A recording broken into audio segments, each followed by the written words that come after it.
history of Ireland is rich in fact and legend, struggle and triumph, idealism and achievement. It is the story of an invulnerable faith.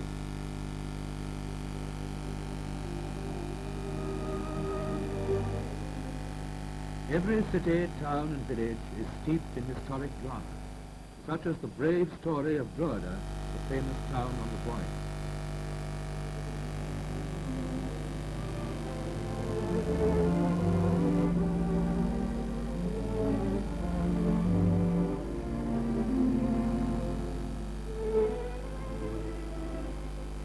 It was here, at the mouth of the Boyne, that St. Patrick arrived over 1,500 years ago.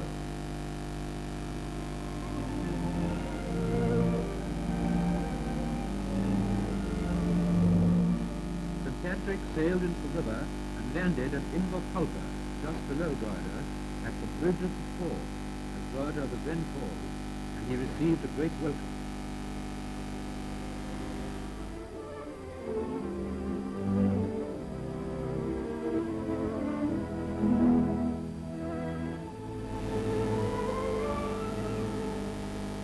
From Drogheda he made his way along the valley to Slade, and was impressed by the ready acceptance of the faith by the people.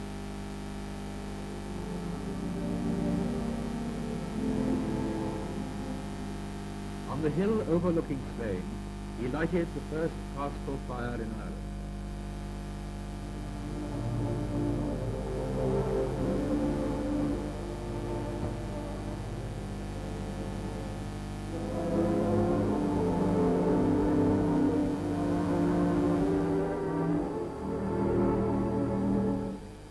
Some idea of the civilization St. Patrick found in Ireland can be gained from descriptions of the great mounds and earthworks still to be seen in the Boyne Valley. New Grange has been named as one of the most important prehistoric monuments in the world, and with Doubt and Louth constitutes a constructional plan associated in early Irish literature with Bruna Boyne, the burial place of the kings of Tara. It is thought this entrance passage leads to the tomb chamber. Here the goddess of the river Boyne was believed to dwell with the drogheda, the Irish Jupiter.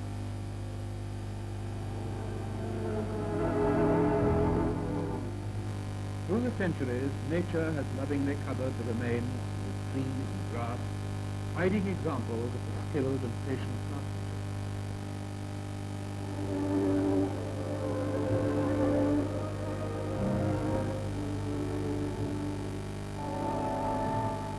Seen from a height, the mounds give some indication of the large area covered at this memorable period.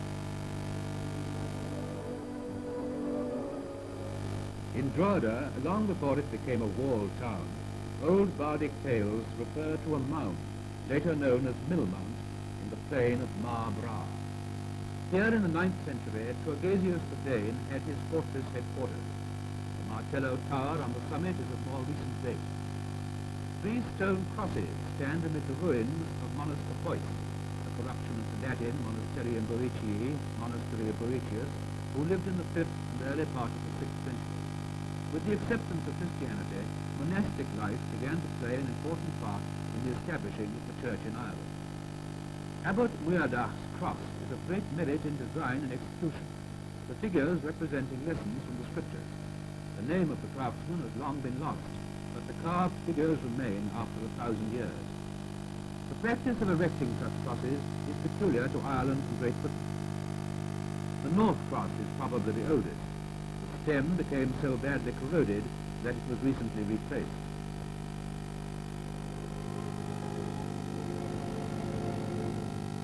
The tower was built later than the crosses. 110 feet high, it served both as bed and lookout against the invader. Though Monaster Boyce suffered destruction, the work of the monks continued.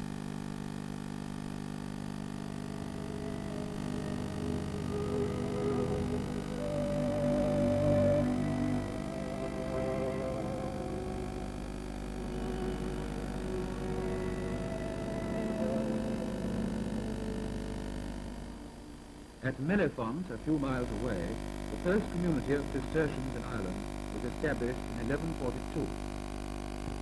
Today, experts are working amidst the ruins, excavating the original buildings which will be preserved for all time.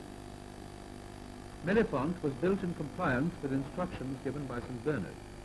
In 1157 the church was consecrated.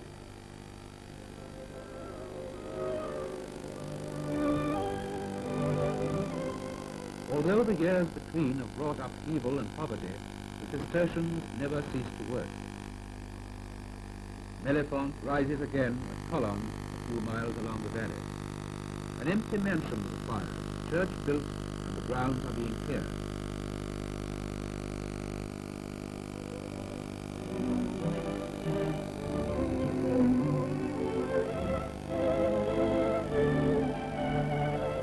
They are planning the erection of the great monastery in New Mellifont, which will consolidate the Cistercian order in these parts more firmly than ever before.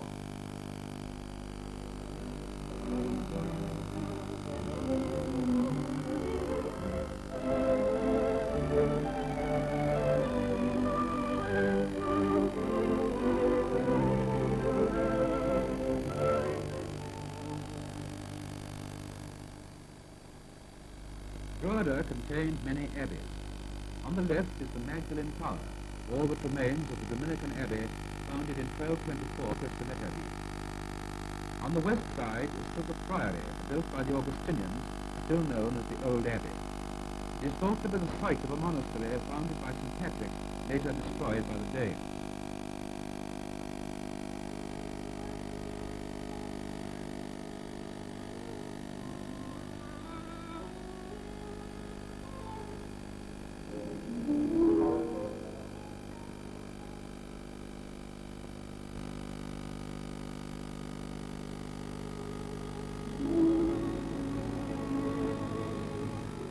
The first fortifications around Drogheda were embankments of earth, stone walls superseding them in 1279 when strong gates were built into them.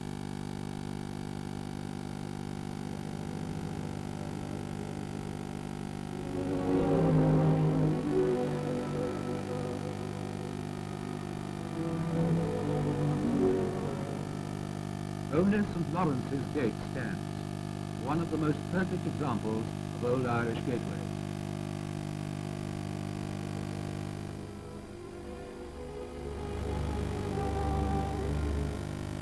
Named after the priory of St. Lawrence, which stood outside the walls and extended to green hills, the gate dates from the 12th century.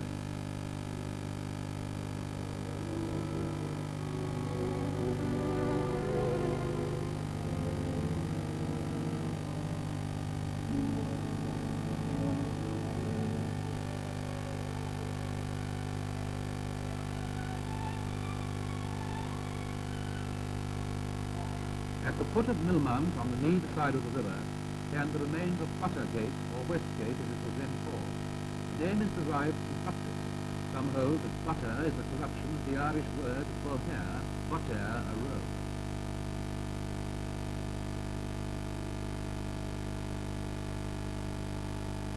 Outside the walls, on the edge of the sea, stands the Maiden Tower, of Elizabethan age, once a lookout and signal station.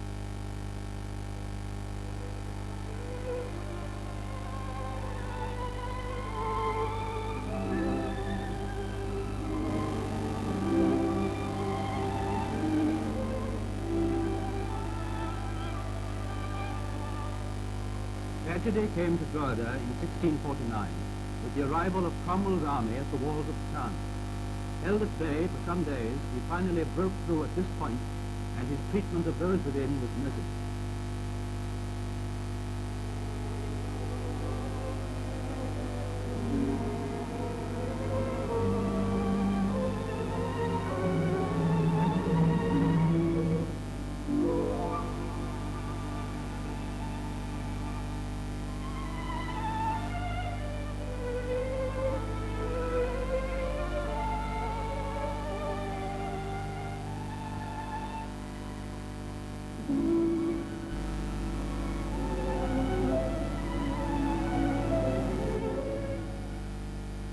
But the faith of St. Patrick is invulnerable, and in Drogheda's West Street stands the Plunkett Memorial, tribute to a great and saintly man.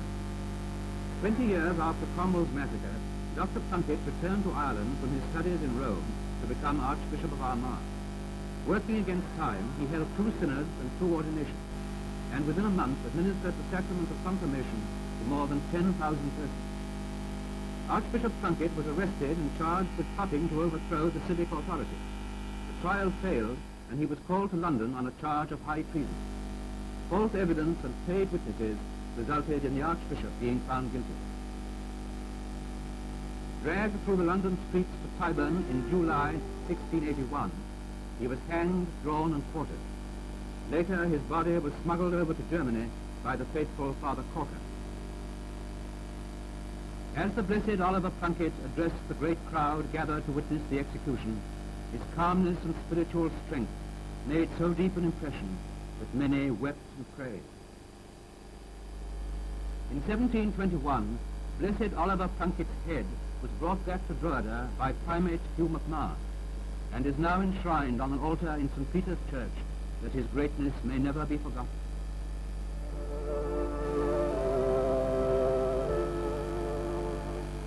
And so it is that Drogheda possesses his shrine.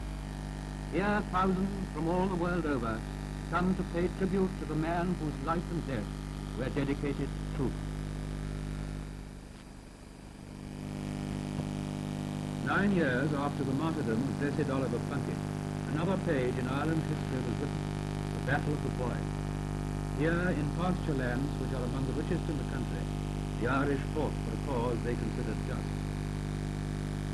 The valley of the Boyne has been described as one of the most historic places in Ireland, the seat of kings, of parliament, and of famous monarchs.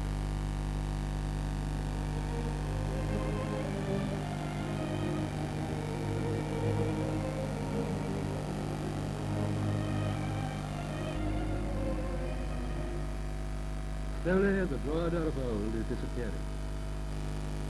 The Martello Tower on Mill Mount is crumbling, and the city walls are gone.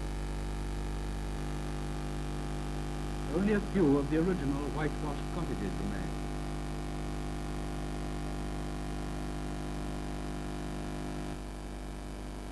Together with the winding steps linking the high and low streets. The river front retains much of its early character, but many of the old buildings are gone. The old market is still the scene of great activity, selling the produce of the land as it has done for centuries.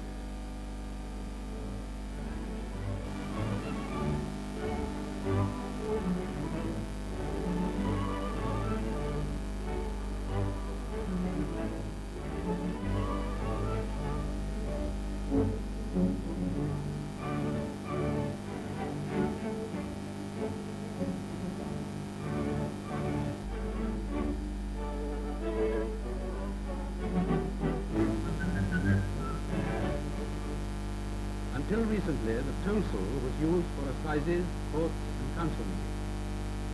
But today, the administration of the borough of Drogheda is carried out by Alderman Walsh, the mayor, and 11 aldermen and councillors, in contact with the county manager and the borough surveyor in the council house. Only when in special session do the members wear their green and gold robes of office. Here are exemplified the advantages of wise local government by men who are of the people, whose welfare is their sole concern.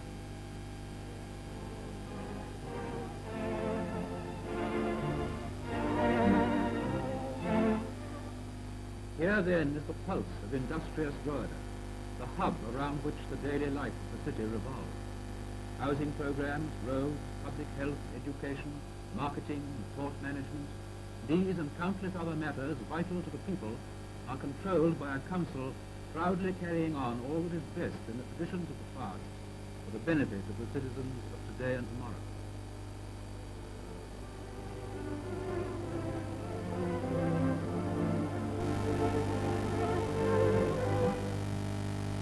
The treasured possession of the council is the Book of Freemen, containing the names of many famous people who have fought for Ireland's rights and freedom.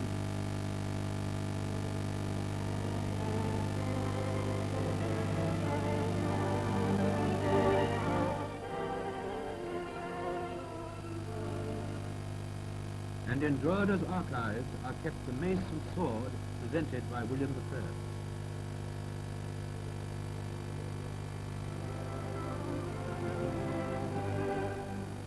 The mace is a perfect example of the work of the silversmith, and its costliness bears witness to Drogheda's long-standing importance. For from the earliest period of municipal government, the town was considered in privileges and political consequences equal in status with Dublin, Waterford, Limerick and Cork.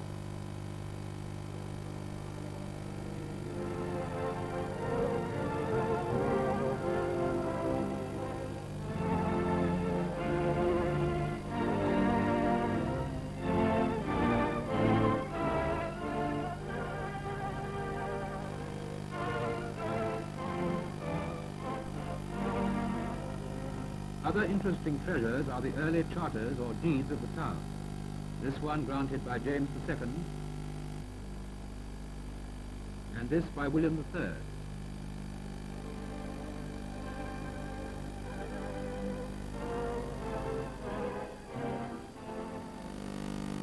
The River Boyne has facilitated Drogheda's commercial development more than any other factor. On the quayside, next to the customs house, is the harbour office, centre of river control.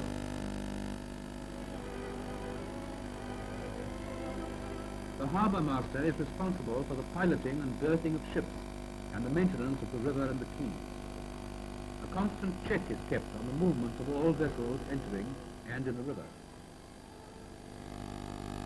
The Boyne rises on Carberry Hill, Kildare, but is navigable only by seagoing vessels from the mouth to Drogheda.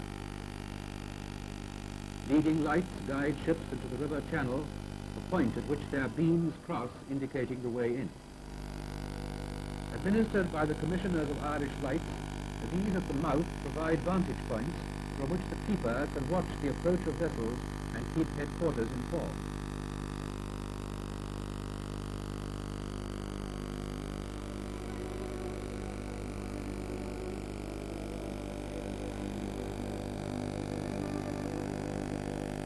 Once in the river, a vessel is kept to the channel by tall stone guides, which at night carry navigation lights. Between the guides, dredging is constantly carried out.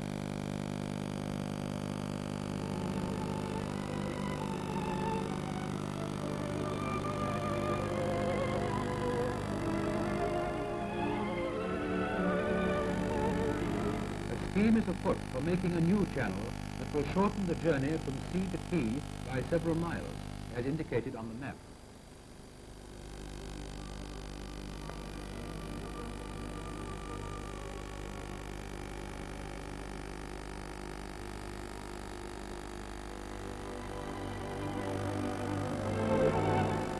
The approach of a ship has been reported and the pilots go to their boats. All vessels which visit the river only occasionally must be piloted safely across the bar and into the channel. Day and night, summer and winter, these men are on duty, ready to put to sea in any weather.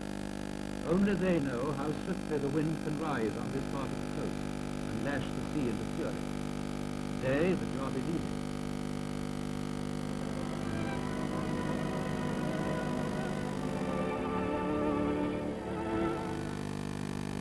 The pilot boat is with the arriving ship now, and she is moving into the river. Before 1759, the channel could only accommodate vessels up to 400 tons. Then the channel was dredged and the harbour completed, £2,000 being granted for the work, and a similar sum in 1761. Today, ships for the displacement up to 9,000 tons can negotiate the channel at high tide.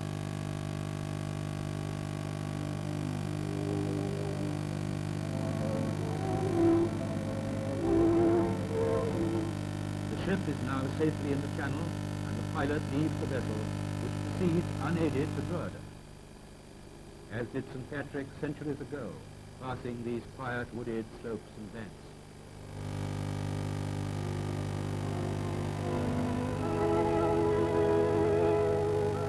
Here is the position of the boat moving towards Drogheda.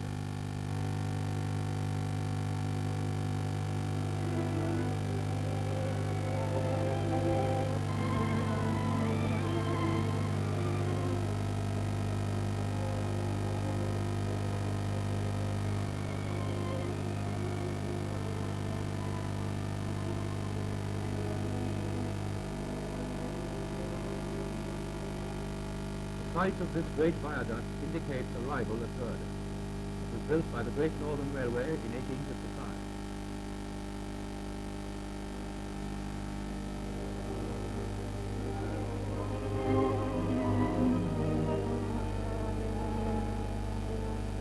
The slender arches, built of local stone, provide perfect frames for the pictures created by the town beyond.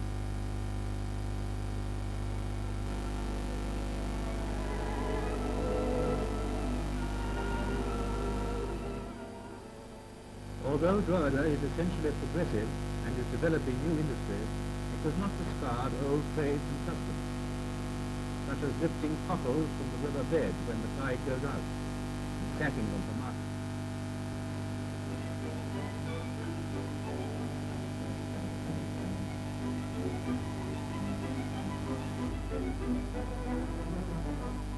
And the making of nets for catching the famous Boyne salmon, the fishermen doing this during the closed season. They use special tough string and work with a large wooden needle. Each knot is tied with a rapid twist of the wrist. All nets are finally tarred to preserve them.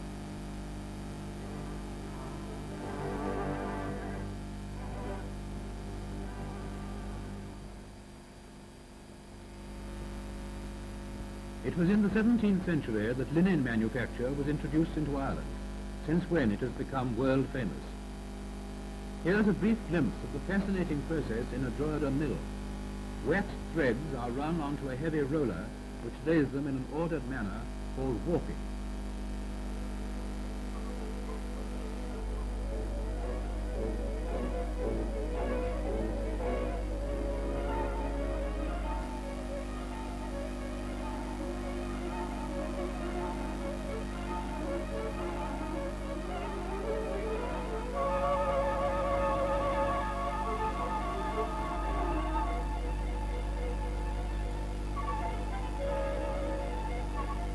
The loaded rollers are fed to the looms where the finest weaves are handled.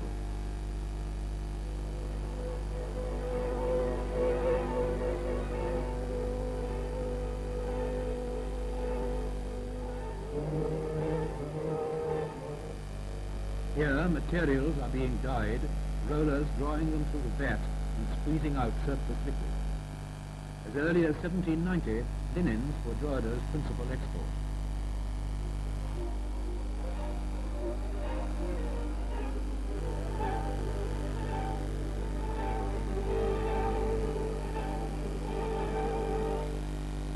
The Drogheda for which gallant cavaliers of the Stuart dynasty and solemn iron-helmeted Cromwellians struck heavy blows can today boast of many modern factories and industries, such as making cattle cake from nut oil which comes from Africa.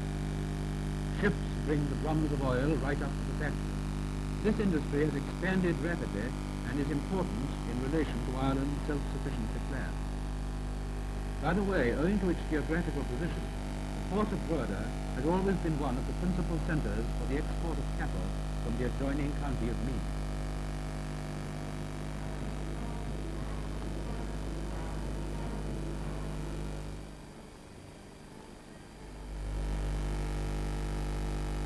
Cement manufacture is a new and valuable addition to the town's industrial activity.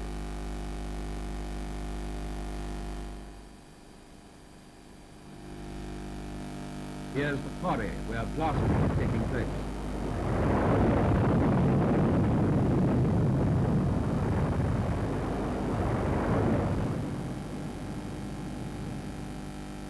A great digger weighing 128 tons lifts the stone, about 6 tons of height, and dumps it into wagons.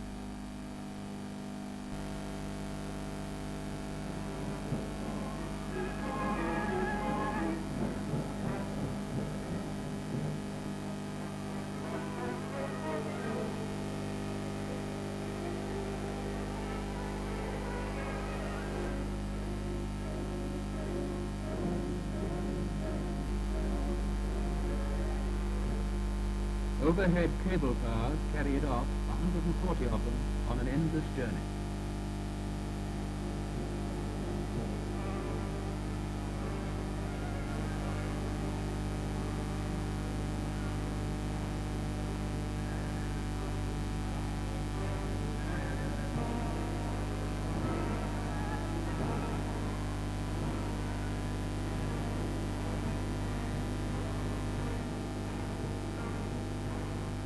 from quarry to factory, where it's crushed, mixed and made into cement for house building, which is being carried out at maximum speed.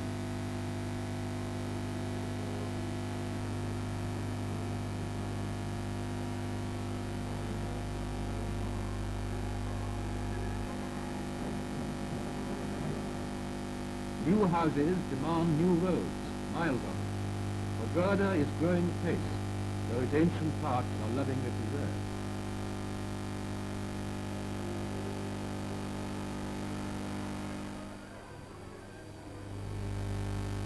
Standing at the entrance to the Boyne Valley, containing some of the richest agricultural land in the country, Drogheda is encircled by farms. Out of Ireland's entire working population of nearly 1.5 million, over 600,000 are employed in agriculture, all but a sixth being farmers and their families. Agriculture is the basis of economic planning.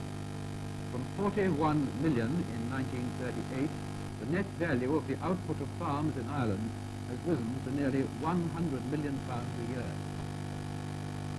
And dairy farming is one of the most important and highly developed branches of the nation's agricultural activity, typified by this tubercular-tested hill town dairy herd near Drogheda.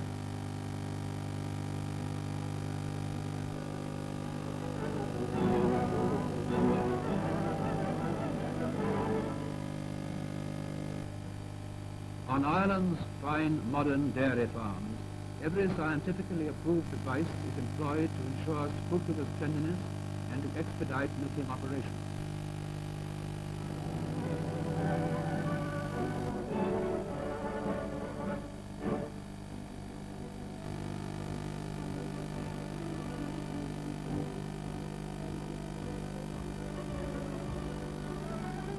Mechanical milking results in milk being delivered from cow to cooler without being touched by human hands.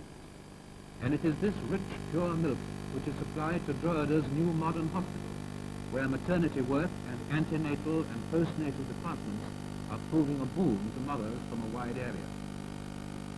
They bring their babies for regular observation and receive expert advice on diet and all other matters from the sister doctors.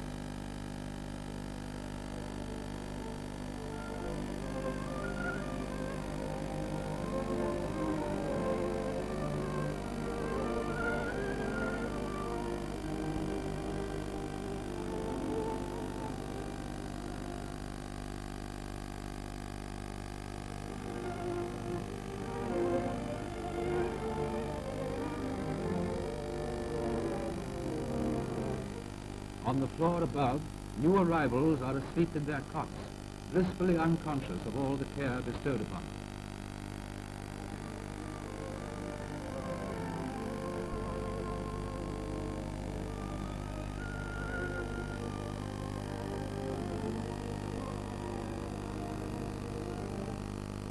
The hospital was built by the medical missionaries of Mary and carries out an extensive training system for young sisters entering the medical profession in any or all of its branches.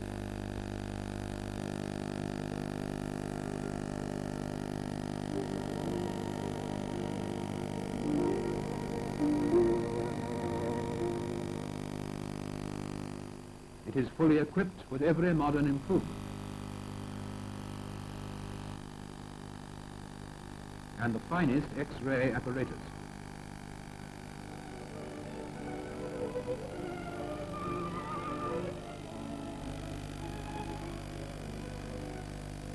Here, a doctor is removing the plaster which has encased an arm for what has seemed centuries to its young owner.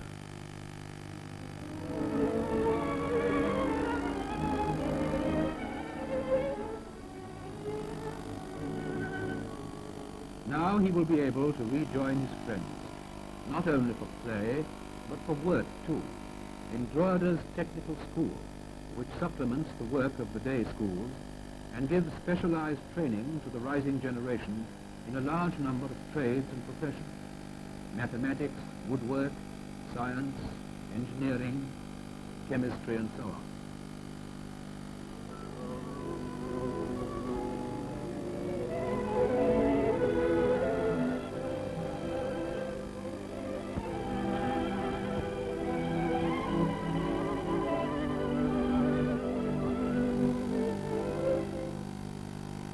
Girls, too, learn all branches of housewifery and qualify in domestic science, commercial subjects, dressmaking, and become experts in housecraft generally.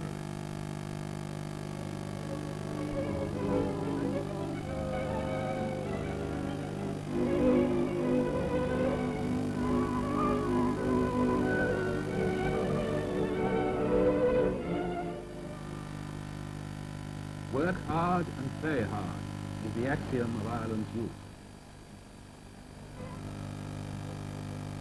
From school to playing field, or an invigorating game of camogie, which is encouraged among students attending vocational schools under the Department of Education.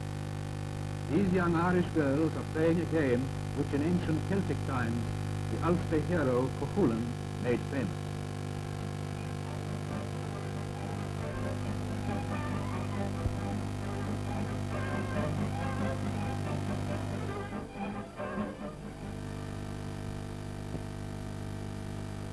But the sport of sports, the sport of kings, the sport which indeed is also an industry, centres round the horse.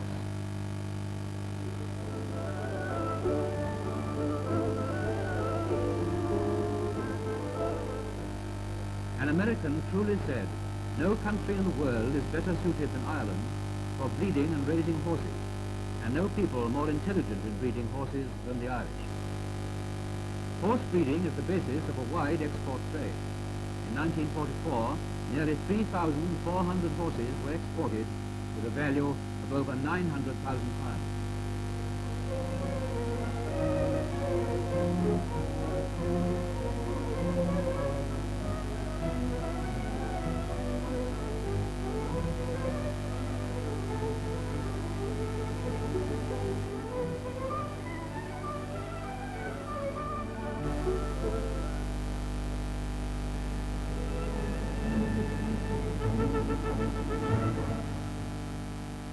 And in the hunting field, the Irish horse reveals his grace and strength. Iron-sinewed and satin-skinned, ribbed like a drum and limbed like a deer, fierce as the fire and fleet as the wind, there was nothing she couldn't climb or clear.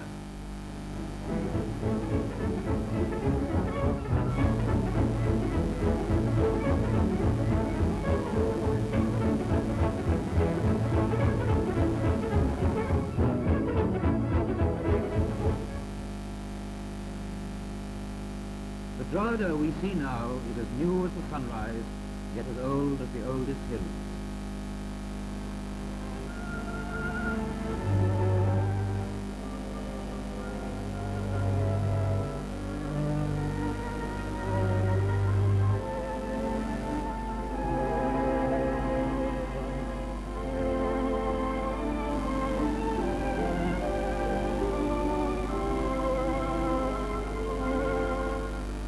Its modern industries, houses, schools, hospitals, libraries, and ever-increasing population all create a unity and harmony of spiritual progress which is good to behold.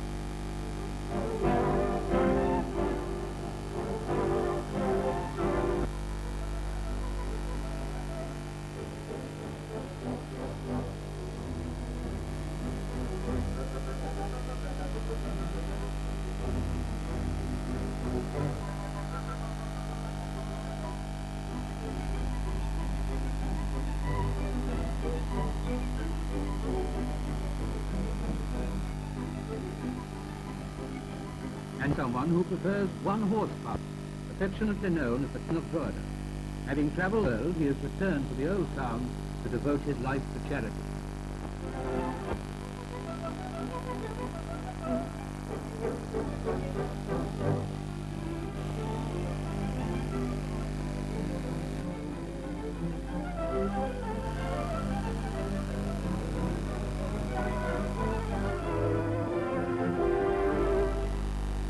Steeped in history, with foundations built on the faith of St. Catherick, it has won through the struggle of the centuries.